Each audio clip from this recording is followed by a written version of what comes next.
हामीमध्ये धेरै स्टुडेन्टहरूलाई पढाइमा इन्ट्रेस्ट लाग्दैन र पढ्नखेरि धेरै अल्छी लाग्छ, जसको असर हाम्रो इक्जाम र लाइफमा पर्न जान्छ। किनभनेको पढाइ भनेको सबैभन्दा भ्यालुएबल थिङ हो। हामी जुनसुकै फिल्डमा गए पनि पढाइको इम्पोर्टेन्स धेरै हुन्छ।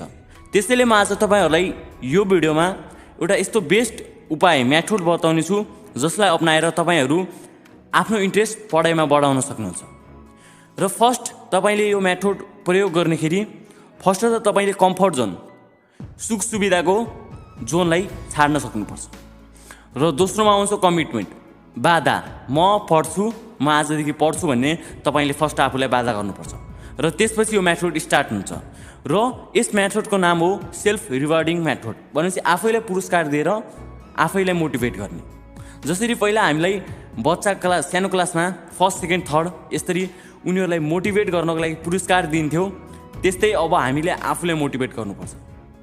र यो मेथड कस्तो हो भनेपछि जस्तै मान्नुहोस् तपाईँले आज म एउटा पाठ पढ्छु मान्नुभयो र त्यो पाठ पढ्नुभयो र त्यो पाठ सिद्धिसकेपछि आफूलाई 1 घन्टा, जस्तै तपाईँ गेम खेल्नुहुन्छ, गेम खेल्न राम्रो लाग्छ तपाईँ भने चाहिँ आफू 1 घन्टा गेम खेल्नुहोस् र यसरी तपाईँको चाहिँ पढाइतिर मोटिभेट हुनुहुन्छ। किनभने तपाईँले गेम खेल्नुहुन्छ र तपाईँको माइन्ड फ्रेस हुन्छ र पढाइमा पनि तपाईँको ध्यान हुन्छ।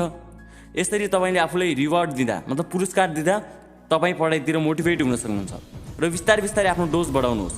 फर्स्ट तपाईँले एउटा पाठ पढ्नुभयो, त्यसपछि 2 पेज पढ्नुहोस्, त्यसपछि 4 पेज पढ्नुहोस्। यस्तो गर्दा गर्दा 1 बुक पढ्नुहोस्, 2 बुक पढ्नुहोस्। यस्तो गर्दा गर्दा आफ्नो डोज बढाउनुहोस्।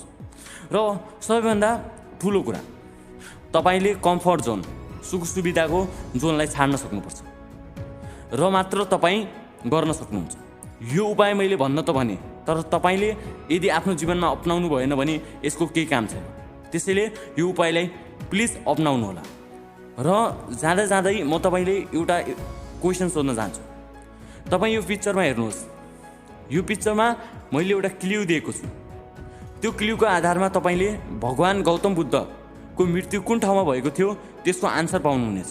र यसको आन्सर पाउनुभयो भने तपाईँले कमेन्ट बक्समा गएर त्यो ठाउँको नाम लेख्नु होला र पाउनु भएन भने नो पाएन भनेर त्यहाँ गएर कमेन्ट बक्समा लेखिदिनु होला। Bye bye friends, see you in next video.